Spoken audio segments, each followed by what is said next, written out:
I'm glad to present to you two people who are international speakers and have given us two important keynotes in our lectures. And we are going to discuss a little bit about that, but we will do that in a different way as usual. But first, let's present our two guests. We have at first Kelleny Berchuck.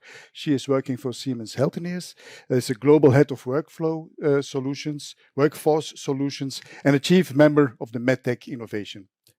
Welcome, Kelleny. And then we have Tom Dewaele. Tom Dewaele is the global head of the people experience at Google. And as I've said, they have given two important lectures, which are giving us an idea of where we are going to in 2033. And we have asked them now to give some comments on one item that has been said in the lecture of the other one. And perhaps we will do this in another way in 2033, but until now, we are saying ladies first. So I will start with Kelleny and give her the opportunity to react on an item of Tom. Kelleny, please. Thank you. I hope in 2033 it's still ladies first, my personal opinion.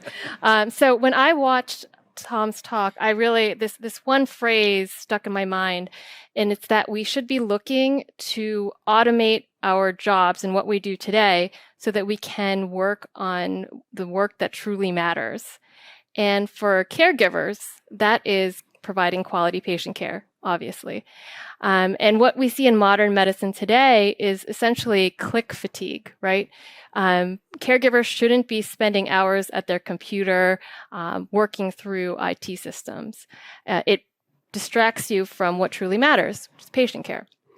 At the same time, technology, it's progressing in a way where, we should be at that point. We can do better, right? The way that AI is progressing, so that caregivers can have that fulfillment that they're providing the care that they went to school and why they came into healthcare in the first place. More IT systems isn't necessarily better, though. So one thing that Tom said that stuck with me is that our systems should not be like a mess of spaghetti, right? They should be thicker spaghetti or even lasagna. So that also stuck with me. I'm going to use that analogy from now on. I hope Feel free. It's okay that I stole it.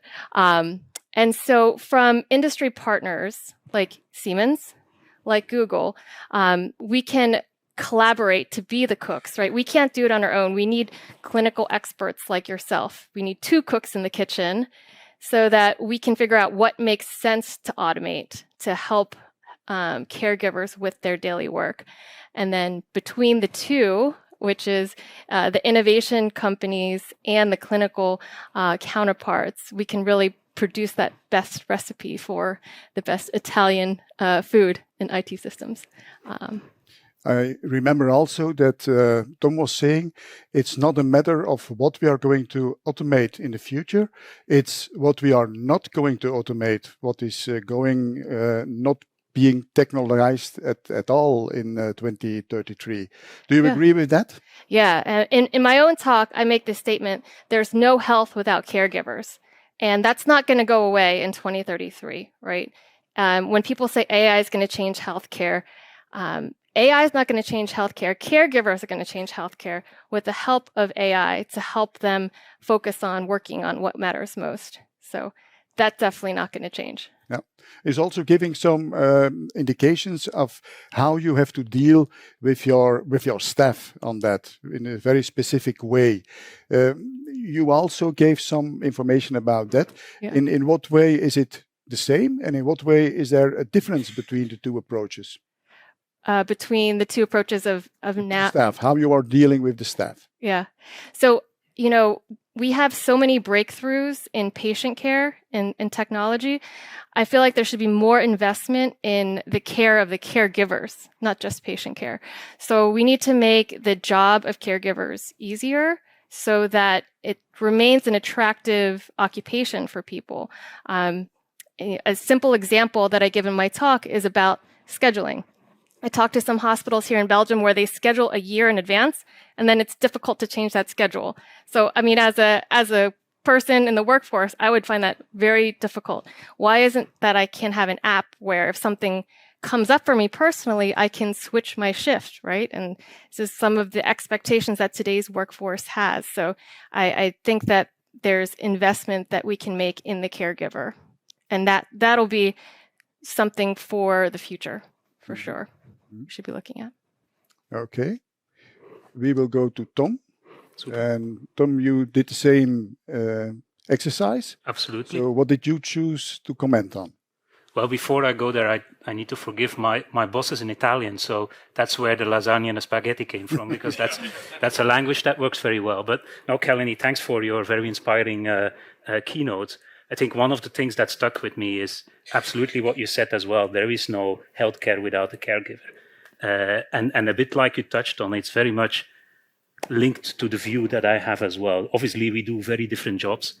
I basically take care of employees all over the world, but the focus is not so different.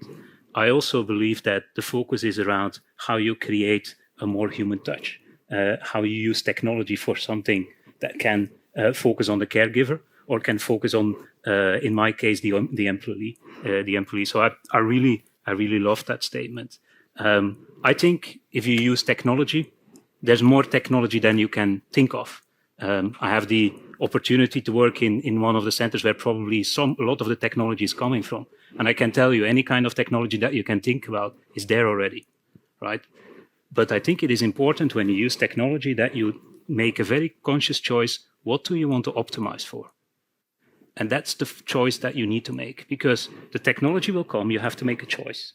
And I like what you say, you can optimize for the caregiver.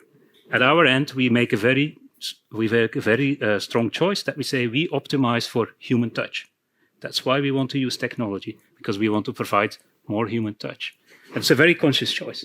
There's many companies, unfortunately, that focus on optimizing for efficiency.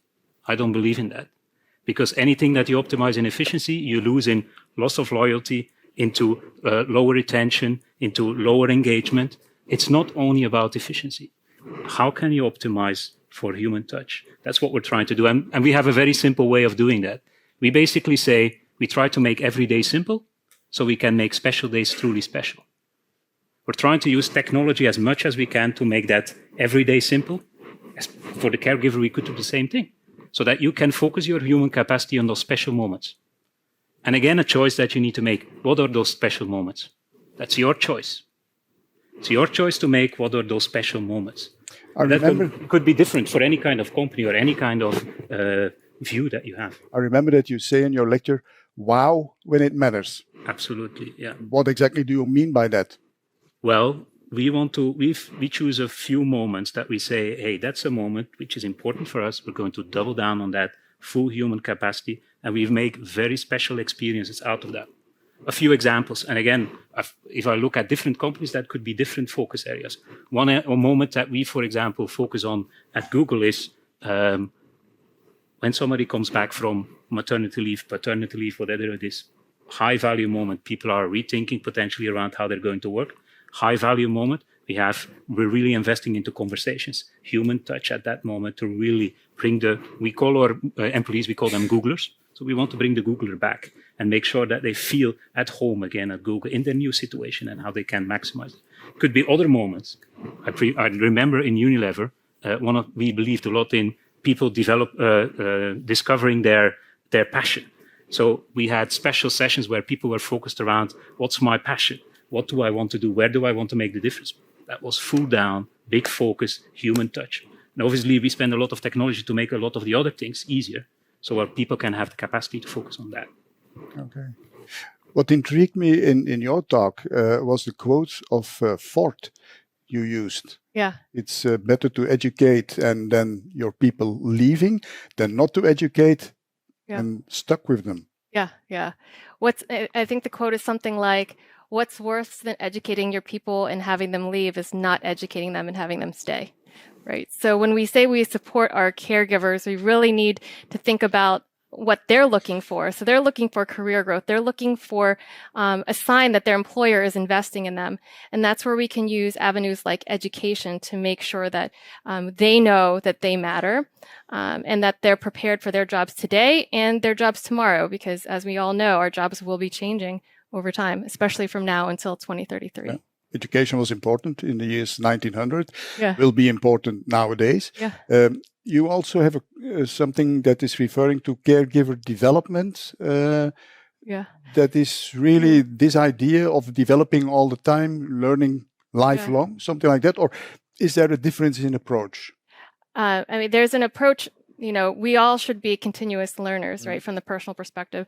But from the hospital perspective, we can also now use technology to see how we can change that caregiver team skill mix, right? So if you have the visibility into your workforce because you've invested in technology and you see that you have a shortage in the hospital A of a certain type of person and you have an overage of another type of person in hospital B, and you can use technology to see, is there a bridge where you can apply education to really create a sustainable workforce where it's been too hard to do that planning in the past, but the amount of technology, like there's no shortage in technology, and also how computing power has changed. These are some easy low-hanging fruits to think about when it comes to upskilling, cross-training. Those are caregiver initiatives where you should be investing in. Mm-hmm. Tom, what do you do with the old crocodiles, those who don't want to change anymore? Well, it's a good question. It's definitely a challenge, but I'll give you a comparison between two environments that I worked in. I believe if you can give people a picture of where they can go towards and what they could be doing, I think you can inspire them and they will not fight so much back. When I used to work at Unilever, we worked a lot with technology as well. And at that beginning, I didn't tell so much to our people, what's the kind of job that we want to develop you for? We were not investing so early into capabilities. What you see is people push back. They don't use the technology because they're afraid that they're going to lose the job that they're currently doing. Oh. Today, we're much more focused on what's the job that we would like you to do. And honestly, that job is a much more interesting job to do as well, because a lot of the admin work, and let's say, I'm still looking for the person that likes to do a lot of admin work. Most people like to do better things than that. And if you can give that view of this is where you could go to. You're not a recruiter, you're a talent advisor, you're really helping people. I think people don't fight back, they embrace the technology. Mm-hmm. I see people coming with examples of, hey, we could focus on that, we could automate this, we could make this simpler, so that I can do more of the job that I would like to do. So these optimistic views, I heard from you, Kelleny, that radiologists in the US, 40% of them as a burnout. Mm-hmm. Because they feel a lot of threats in their job of the future. How do you combine these things? The optimistic view in which we will go for the future and what is happening on the floor at this moment with people who become a little bit bored with it, will burn out? Yeah, I think I see that in two areas. So I think a great example is what Dr. De Smet was talking about with WeScan and those services. So let's look at how our jobs can change. If I'm burnt out because I feel like I have an inflexible job, what if in the future, which was never possible before, I could do radiology from home as a technologist, right? That would be game changing. And then overall for caregivers, I know there's this concept, I don't know if they have the same concept here in Belgium, of moral injury. Mm. So this is, essentially your views and like why you went to school and why you went into healthcare, and then the commercial side of healthcare and insurers and things like that. And when they go into different directions, how that creates the dissonance that contributes to burnout. So I think as healthcare reforms, this is more a political thing, but as healthcare reforms over time, you really need to think about that moral injury that caregivers are more and more talking about. They want to be working on patient care and not worried so much about these other things. Okay, thank you. Yeah. We are almost... Yeah. There's one thing that I wanted to add on that. I think maybe I'm being over-optimistic, but still I believe that if you see how technology has adapted in our daily lives, the moment that technology gives you an opportunity to make something faster or easier or better than the way that you used to do it before, I think people embrace technology. Mm-hmm. There's a reason why today, if you need to know something, you're searching it on Google and you're not calling your parents anymore to ask them. Because it's faster, it's easier, it's probably more accurate as well in many cases. So I do believe we can focus on that with technology, that people do embrace it. But there will always be pushback. Yeah. Okay, we'll have to end our discussions, a very interesting discussion. One more thing I want to ask you both. Give in one-liner, very short, the essence of your talk for 2033. What is your message? And this time I start with Tom. Well, I think I would say let's use technology as a way to optimize for humanity. Let's not optimize for something else. Okay, thank you. Kelleny? For me, it's let's do innovation around not just the medical field, but the actual caregiver and the lives of the caregiver. Okay. Thank you so much for this discussion and for your keynote lecture. It is marvelous. Thank you so much. Thank you.